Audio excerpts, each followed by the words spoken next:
I want to change my school. I want to change my job. I want to change my house. I want to change my phone. Human beings like to change things. Many dreams of a change live in our minds. But when it comes to reality, do we actually like a change? In Egypt, I used to see students suffering every school day from some issues without taking an action to change. They also wanted to change the education system. However, as a change approached, they rejected their incentive themselves. What could have made people turn away from a change they really wanted? What makes people fear from a change? Imagine you are at a school. There is a somewhat decent education system based on memorizing a useless curriculum. However, some teachers exhibit violent behavior. You are limited in the ways you can express yourself. You are limited in the ways you can follow your dreams. We have Ministerial Resolution number 287 in Egypt. It prohibits beating and violence in schools. However, it's not followed. In a situation like this, would you like to change? That was my situation 6 years ago, and I like to change. But the change likes anarchy. Oftentimes, I have seen teachers' violence at school, but trying to speak about it has only led me to be labeled as mischievous. Every time I criticized something, the answer was direct. Who do you think yourself to be? There was a cost I used to pay for every step with many troubles I got in. I remember every time I went back after school to my house being mad, and my parents directly asked, new trouble, with who this time? I didn't like to be silent if I saw something wrong. I used to resist a broken social structure, trying to change it. The cost I used to pay was the anarchy of the change. That anarchy might be many troubles as I experience it sometimes, or it could be much or little effort to the action for a change. But there is always a fact that a change accompanies anarchy. Even though the students wanted to change the way they were treated at school, they were afraid to face it. They were scared of the consequences that would follow any initiative. They felt inferior as teachers used power dynamics to scare them from mentioning change. If you tried to break their broken rules, it wouldn't end well. Teachers were creating a generation of followers who were afraid of any change.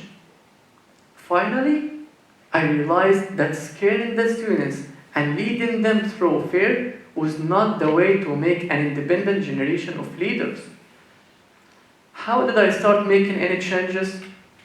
Well, I started thinking about all the issues that I and other students were facing. I understood that not many people are willing to take the initiative.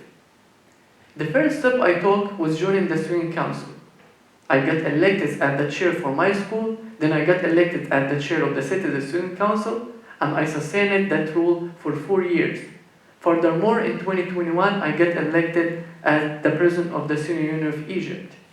I represented 24 million students in the Ministry of Education, and my work was full of experiences and change. Being in my position, I communicated with the student body regarding the topic at hand, and the answers I got shocked me. I remember once I knew about a teacher beating a student at school. I approached the student and asked him about his opinion and if he needs help. His answer was that he was okay with the situation as he was scared that if he spoke up, he would get in more. The teacher's violent behavior became mostly acceptable to people because of the fear of the consequences. How I continued making a change was that I made a new committee that dealt with complaints and suggestions that would be given to the student union. This made it more accessible for a student to remove the fear of the chaos that the change would bring, helping them to speak up and take the initiative. Furthermore, I continuously filed legal complaints when I noticed any abuse within schools, which gave students hope that a change can be accomplished and that the consequences are of much less worth. As I continued being a part of the student union, I noticed another problem within the education system. It being that most disliked the latter, wanting to have a developed and accessible one. Consequently, the Ministry of Education, hearing the voice of people, started working on a new one. Think of different education systems as different models. Some models are solely based on memorization and are limited culturally, whilst others are more accessible and related to critical and social thinking. In a world with constant change, the education system must change with it. It's impossible to continue to study in a curriculum that has become outdated. And this was the problem with the Egyptian education system. As the Ministry of Education began changing the curriculum, the system swayed away from being one that included only memorization and cultural restraints without any critical thinking to one that gave students accessible knowledge and skills by providing them tablets with many resources. It became fearful from academic pressure and stressful expectations. Assessment for students up to the 4th grade were swayed away from only focus on being given grades and marks. The younger students' curriculum focused on themes that helped them gain self-awareness and personal growth, which would later prepare them for success. Moreover, secondary school all began allowing open book exams to emphasize analysis and critical thinking, not only memorization as before. Now, the student became the main factor of the learning process. In relation to that, while the system was changing, I was a part of the union, and hence played a role in accomplishing parts of the change, especially in the reform within the exams.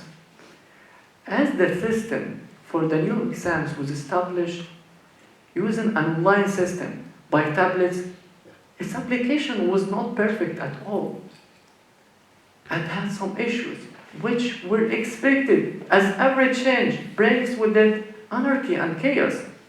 Within the same context, I was following these exams with much concern. Thus, I established a new committee in the student union to be responsible for the students' concerns during the exams. I created a central group from different cities. Then we created subcommittees in each city to provide us with the students' concerns, complaints, and feedback for every exam from everywhere in the country. Then we used to make a final report and send it to the ministry to be considered in the next exams. We have seen much chaos coming to our documents every day. There were technical issues with technology infrastructure in some areas, which made the ministry provide a paper exam option in these cases. There were some malfunctions in the main system sometimes, but the chaos was not limited to that. There was a huge gap between the old and the new education system. There are some students who didn't have the chance to learn how to use technology to do research before. Some teachers hadn't been trained in the new methods for teaching and preparing the students for the new exam system. All of these cases came together and formed the anarchy of a change that consequently caused that most of the people who had been very vocal about their need for a change began rejecting their initial incentive. The anarchy of change deterred people from the good brood. Of course, the anarchy was tough. It was expected to confuse people. I saw the actual cost of the change. The students were confused about such a different experience, wondering about the unknown future and the mess that can come from effective reform. We learned to understand why chaos was an essential part of the process. We developed by facing and correcting our errors and turning them into assets. It was important to remember the fact that a change always accompanies anarchy. People in Egypt wanted a change in the education system. Then quickly they were shocked when they found there to be consequences and chaos to their actions. That made me wonder, what is a change and what is the anarchy that accompanies it? It has made people afraid of leaving footprint in the world. It has left system untouched. Everyone wants to change the world, but then slowly runs away when they realize the need for action. I can understand that, but what I want people to know is that through the anarchy that accompanies a change, we can find a purpose, and holding on to that initial spark that motivated and inspired this movement with it. We meet obstacles with courage and ambition. For every journey, there will come a change that will cause havoc. But what is important to always be resilient, because everything has a cost in life. Every change has anarchy. You can either look at that as an opportunity to grow and continue your change, or you can simply keep the change inside, living inside your mind. Thank you for your attention.